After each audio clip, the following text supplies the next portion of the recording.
भूतिया कहानी पढ़ने में तो रोचक होती ही है, लेकिन कुछ ऐसी कहानियां भी होती है जो हमें सीधे तौर पर प्रभावित करती है।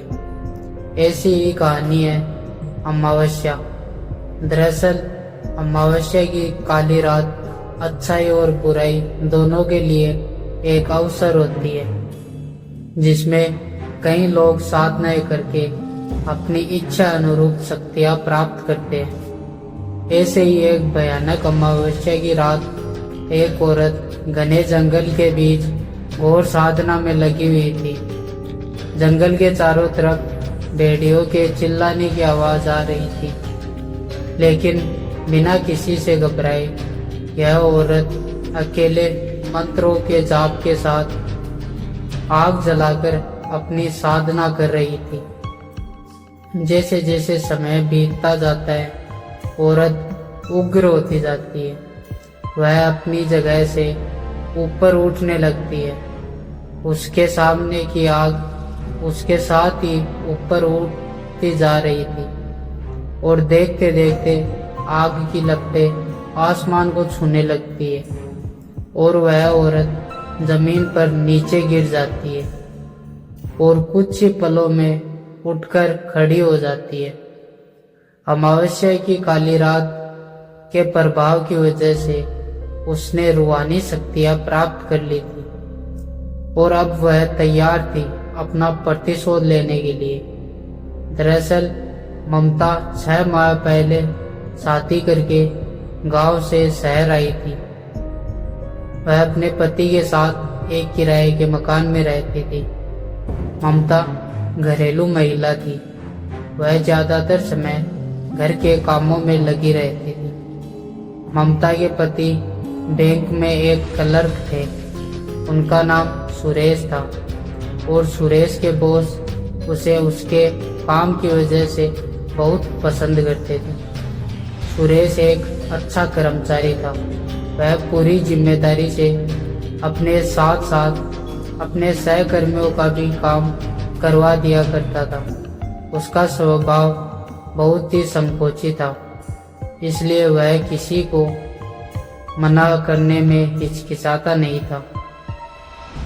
एक दिन उसके बॉस उसे अपने चैम्बर में बुलाते और कहते हैं कि तुम्हारी नई नई शादी हुई है और तुम कहीं बाहर नहीं गए हो। जाओ अपने परिवार के साथ थोड़ा समय बिताओ। सुरेश को अपने बॉस की बात से खुशी होती है और वह मुस्कुराते हुए कहता है, जी बॉस, अगले महीने अपनी पत्नी के साथ कहीं बाहर जाने का सोच रहा हूँ। बॉस अपने पर्स से कुछ पैसे निकालकर सुरेश को दे देते हैं और कहते हैं, यह मेरी तरफ से तुम्हारे लिए है, जाओ मजे करो।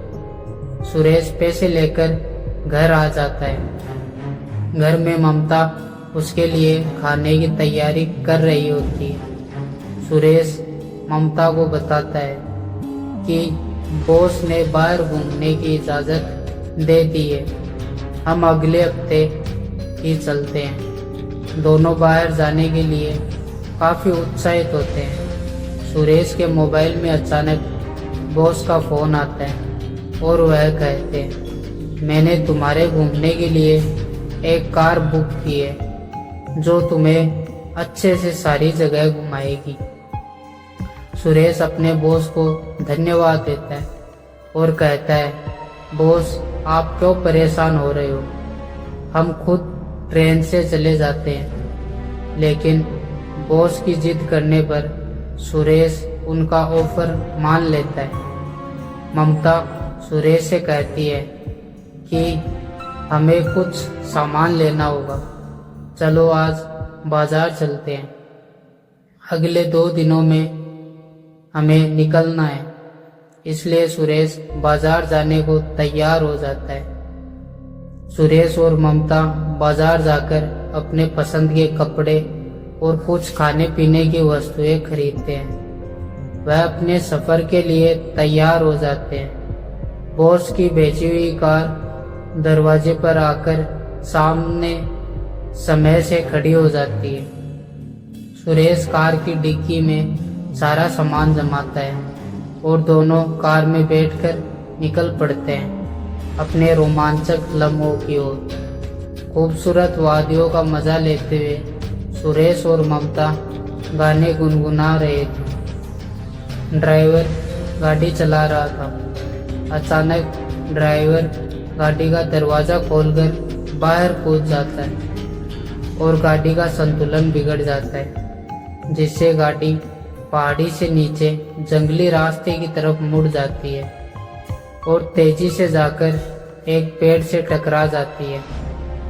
ममता और सुरेश जोर जोर से मदद के लिए चिल्लाने लगते हैं। तभी सड़क के ऊपर एक कार आकर रुकती है, लेकिन इनकी कार रोड से थोड़ा नीचे एक पेड़ के सहारे लटकी होती है। कार की आवाज सुनने से दोनों को लगता है कि अब शायद यह बच जाएंगे। तभी ऊपर से एक व्यक्ति बड़ी सी लकड़ी लेकर इनकी कार को जोर जोर से धक्का देने लगता है।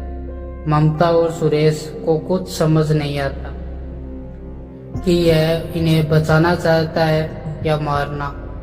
अचानक सुरेश की नज़र अपने बॉस पर पड़ती है, जो कि रोड के किनारे खड़े होकर सिगरेट पी रहा होता है। सुरेश जोर से आवाज लगाता है, बॉस हमें बचाइए। लेकिन सुरेश के बॉस एक बहुत बड़ा पत्थर लाकर कार के ऊपर पटक देते हैं और पेड़ की लकड़ी टूट जाती है, जिससे कार खाई में जा गिरती है। खाई गहरी होने के साथ साथ जानवरों से भी भरी थी। दरअसल यह बहुत बड़ा जंगल है, जो जमीन की बहुत गहराई में फैला हुआ है। यहाँ गिरने के बाद आज तक कोई नहीं बचा, इसलिए सुरेश के बॉस ने यही जगह चुनी थी। सुरेश की मौत के लिए सुरेश के बॉस उसे क्यों मारना चाहते थे, यह बात दोनों के लिए राज रह जाती है और गाड़ी खाई में समा जाती है। अगली सुबह अखबार में हादसे की खबर छपी होती है, लेकिन साथ ही करोड़ों रुपया की हेराफेरी का आरोप भी सुरेश के ऊपर लगा होता है। दरअसल सुरेश के बॉस ने ऐसे कई खातों से सुरेश के जरिए पैसे निकलवाए थे, जिन खातों में लंबे समय से कोई प्रतिक्रिया नहीं हुई और बैंक की ऑडिट के दौरान पाया गया कि सुरेश के सिग्नेचर की मदद से यह काम हुआ है। लेकिन अब सुरेश दुनिया में ही नहीं है। वह नहीं कह सकता कि यह काम उसके बॉस ने उससे करवाया है। सुरेश और ममता की दुनिया उजड़ चुकी थी, लेकिन होनी को कुछ और ही मंजूर था। हादसे में सुरेश की मौत हो जाती है, लेकिन किस्मत से ममता की जान बच जाती है। खाई में गाड़ी गिरने के बाद ममता बेहोश हो चुकी थी। तभी एक जंगली व्यक्ति की नज़र इनकी कार पर पड़ती है और वह दोनों को कार से बाहर निकालता है। सुरेश मर चुका होता है, लेकिन ममता की सांस चल रही होती है, इसलिए वह उसके पति को छोड़कर ममता को अपने साथ अपने कबीले ले जाता है। यह कबीला बहुत ही खूंखार वनवासियों का था, जो कि काली शक्तियों के स्वामी थे। वह ममता को अपनी औषधियों से कुछ ही दिनों में ठीक कर देते हैं। ममता उनकी भाषा समझने में असमर्थ होती है, लेकिन अपने वह इशारों से बातों को समझा पा रही थी। वह सिर्फ इतना जानती थी कि उसके पति के बॉस ने उनकी जान ली है। अब वह बदला लेना चाहती थी। उसे कोई रास्ता नजर नहीं आ रहा था। वह तय करती है कि इन्हीं के बीच में रहकर वह काली शक्तियाँ प्राप्त करेगी और अपने दुश्मन का सर्वनाश करेगी। और कहानी वही आ जाती है जहाँ से शुरू होती है। ममता घने जंगलों में काली शक्तियाँ प्राप्त कर चुकी थी और अब वह इतनी ताकतवर थी कि पलक झपकते ही वह किसी भी स्थान में पहुंच सकती थी। उसके साथ भूतों का पूरा समूह चलता था। उसके एक इशारे पर किसी भी व्यक्ति को खाक में मिलाया जा सकता था। ममता एक मॉडर्न लड़की बनकर बॉस के दफ्तर पहुंच जाती है। दरअसल ममता को सुरेश के बॉस ने कभी नहीं देखा था, इसलिए वह उसे पहचान नहीं पाते।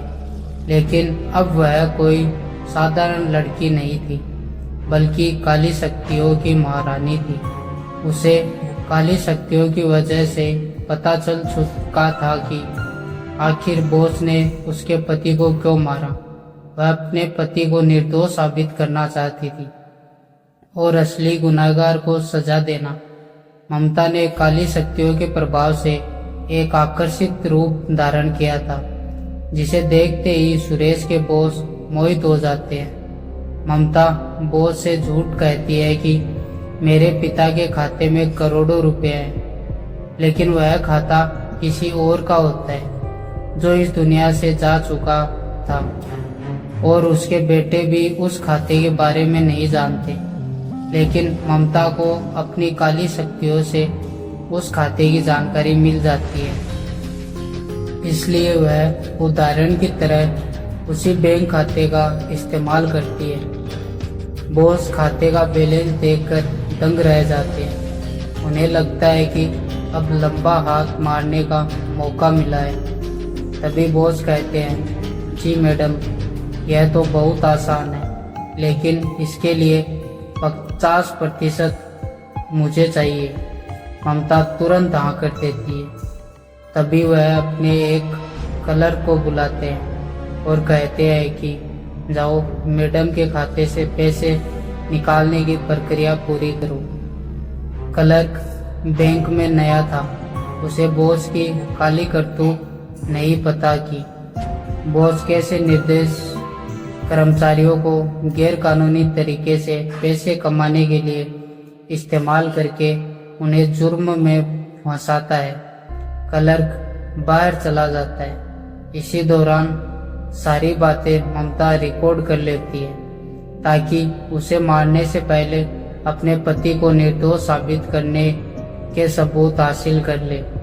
बॉस का आदेश पाते ही क्लर्क मुद्रा आहरण की प्रक्रिया प्रारंभ कर देता है और बॉस के चैम्बर में खूनी खेल शुरू हो जाता है। खिड़की के कोने कोने से कांच के टुकड़े टूटकर बॉस के शरीर में घुस जाते हैं और वह दर्द से चीख रहा होता है। ममता भूतों की मदद से बॉस के शरीर के टुकड़े टुकड़े करवा देती है। यह सब इतनी जल्दी होता है कि किसी को संभलने का मौका नहीं मिलता।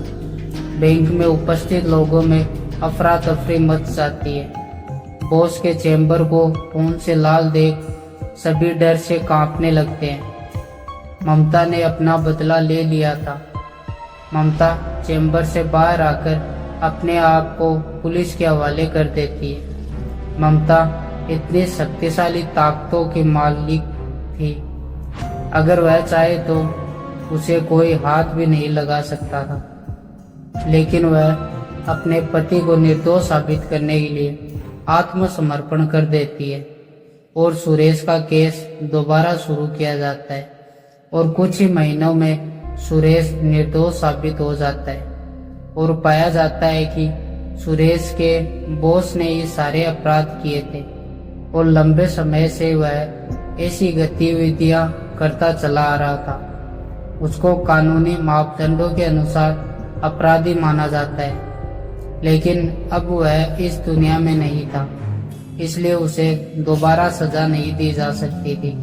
लेकिन उसकी हत्या के जुर्म में ममता को सजा काटनी पड़ती है और ममता के बदले के साथ यह कहानी भी समाप्त हो जाती है। तो दोस्तों, अगर वीडियो पसंद आया तो लाइक करें और चैनल को सब्सक्राइब करना ना भूलें। मिलते हैं अगली खौफनाक कहानी के साथ, तब तक के लिए धन्यवाद।